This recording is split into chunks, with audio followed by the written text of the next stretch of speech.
That just took me for a loop right there. French techno.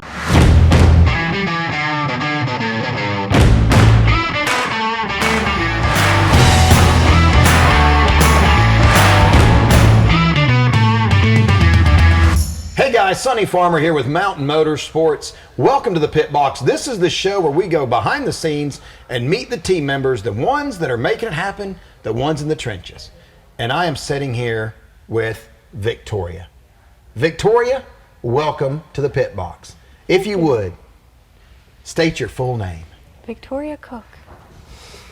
Why didn't get a middle name? You already know my middle name. I know, but people at home don't know your middle name. You always make up my middle name, though, and it's better. It's usually Clarabelle, Victoria. Let's go with Clarabelle today. Okay. Victoria Clarabelle Cook. You're right, I usually do give you a middle name. You've been at Mountain this time, how long now? About a year and a half. What are you doing with us right now? Right now, I'm the lead service advisor here in Oxford. Now that's a challenging job right there, right? Yeah. What do you think the most challenging part of that job is, being a service writer here at the store? I think you definitely have days where every customer that comes in is just unhappy. Right. Their stuff's broken, they want to get it fixed, and we're just trying to get it back to them as fast as possible. If your toys broke down, that might be your stress relief or whatever, your escape, right? So if your tool or toys broke down, you're right, you're already coming in, you're not in the best of moods. What kind of stuff do we do in our service department? What kind of services do we offer back there? We offer everything from the basic maintenance to big engine repairs, accessory installations. Those are the happy customers usually, are the accessories. Right, right. And something they can actually see and enjoy, then they're like, okay, that makes sense what I spent my money on, right, as far as that goes. And then we also do all the warranty work for Honda, Yamaha, Suzuki, Kawasaki, CF Moto.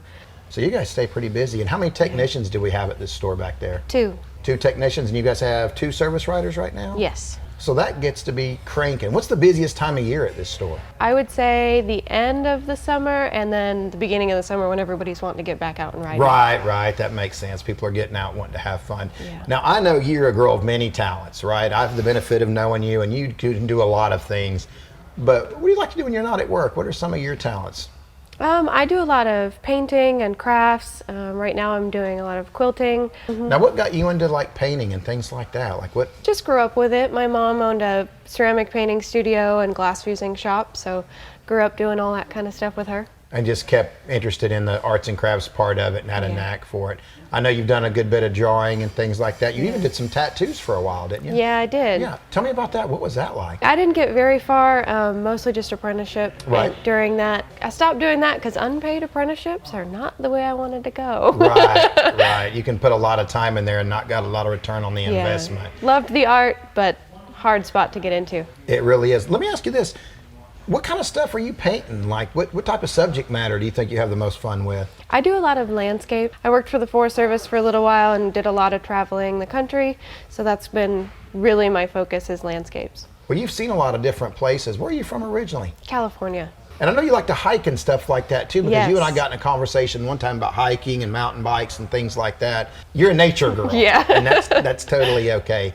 Now, as far as the painting, what kind of, are you watercolor, oils? Like, what are you, acrylic? What are you painting with? What are you Mostly using? acrylic or watercolor, but a little bit of everything. There's a lot of artistic people and creative minds within the company. It's exciting when you learn all these differences. We see how we're the same in a lot of ways because we all get focused on taking care of the customer and being the best we can be and growing within our field. But then you start learning a little bit when you scratch the surface back a little bit on people and seeing what they're into. And you're really into animals too, right? Yes. Dogs and stuff like that. You still have dogs? Yes, I've got one big American bully. He's about 100 pounds. His name is my Dova. God. Yeah, now you've brought him in here before too. Yeah, haven't you? Is he gray? Yes, he's Yeah. a big slobbery. His head's about this big around. That's part of what makes him fun. If you've got to have any kind of a bulldog, it's got to be slobbery, right? Yeah. I've got a couple of French bulldogs, and sometimes the slobbery is bigger than the bulldog.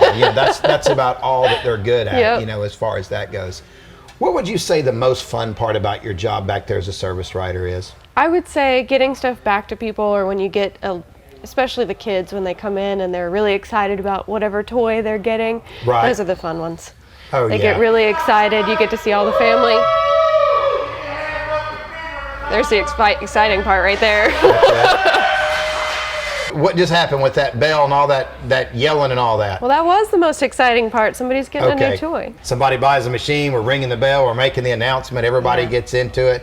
if you're not expecting that, it'll scare you, if I'm being honest. You know, you're sitting there, something's going on behind you and people are screaming, and that's cool though. You know, I mean, we sell fun. You got to be having fun to sell fun. Absolutely. Right?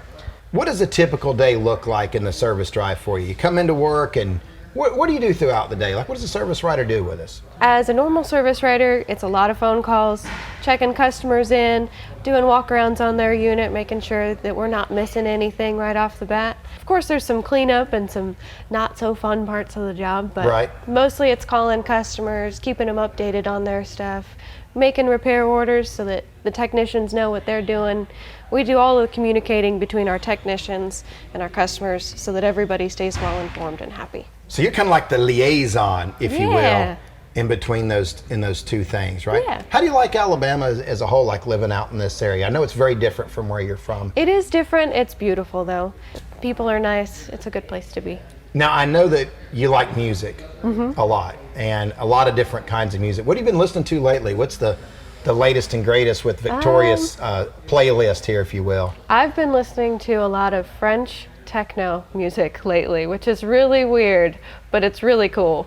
That just took me for a loop right there. French techno. Yep. I've never even, I knew there, I mean, I guess if there's French people and there's techno, there's got to be French techno, but that's a different genre. What got you into listening to French techno? Well, we had a service writer here that listened to a lot of more dubstep music, and then I had introduced her to this one. It just came through on my Spotify list, and here we are. Next thing you know, French techno. What else do you listen to? Throw some other things out there you like. I know you like a lot. I do like a lot. I listen to a lot of Joss Stone and Billy Joel, a lot of blues and jazz and a whole lot of different things. Okay, so you're pretty open when it comes to music as far as that goes. You like a lot of different types of genres and things like that. Are you up for a challenge? Sure. What we've got here, Victoria, is some fruit by the foot. Are you familiar with this product? Yes. You've partaken before? Let's, if we could, go ahead and open one up. Now, obviously they call it fruit by the foot for a reason, right? And there's a lot of fruit here. There is a lot of fruit here, okay, for being honest. And the thing about this fruit by the foot is, number one, it's by the foot, but number two, it's fruit. And we're gonna have a little challenge here. We're gonna unwrap this and we're gonna eat this, but we're not just gonna eat it, Victoria. To be honest, it's gonna get a little wild. I think you just cheated already. What did I cheat? Do you see that piece that you just threw away? All right, hold the phone. There's gonna be no I think I know where we're going with this. You do? What we're gonna do here is get your fruit in a comfortable position, and we're going to eat this and see who can eat it all the way to the end. Chew it up, swallow it, and be done first. Now, the way this is going to work, though, is you cannot use your hands. You can initially put it in your mouth, and the rest of it is you have to use your mouth, your tongue, your neck, your mandibula, your sacroiliac, any of these other body parts you have to kind of get in on the action, if you will, to be able to eat this. You let me know when you're ready, and you say go. Okay. Ready? Go.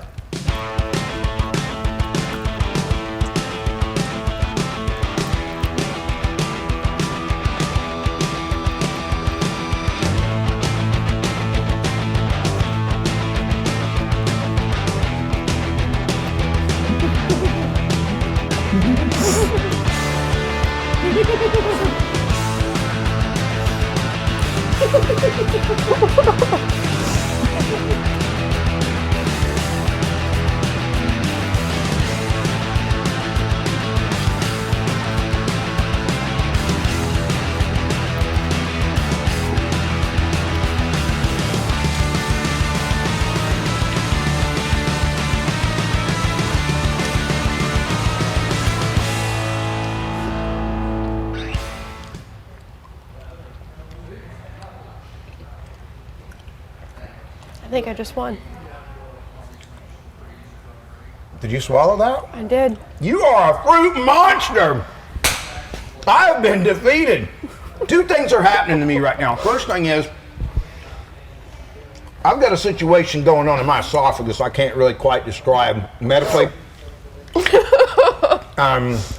Second thing that's happening, that amount of sugar is hitting me all at once, and I feel fruity. Like I feel like I'm bouncing off the walls. I feel like I can see sound. You know what I mean? Like I'm wired up from that. I'm zooted up. I'm all jacked up on dew. I'm seeing how red your mouth is, and I'm sure mine is blue. It is. That's a third byproduct of it. And I'm gonna tell you this. I think we need to do it again. I don't think so. There's no way I can do that again. Victoria, if I'm being honest, that is a lot of fruit. And it's a lot of sugar too. Like it's an overload. Fruit by the foot is like a foot too much. I mean, what do we got here? A couple feet easy, right? That's a lot of fruit. How are you doing over there? You okay? I'm okay. You defeated me, man. I can't even believe it. I'm sitting here just like sulking in my shame of defeat. And you put me out of business. What do you think your strategy was that made you win? Like, what do you think brought it home for you? I don't know. You were ahead of me. So I don't know what happened. When we got to that chew and you took care of business, Victoria, if we're being honest, you have defeated me and I'm proud of you. And it's always a pleasure. Every time I get an opportunity to talk to you, I love your energy and your sense of humor and your fruit by the foot eating skills. Thank you so much for being on the Pit Box.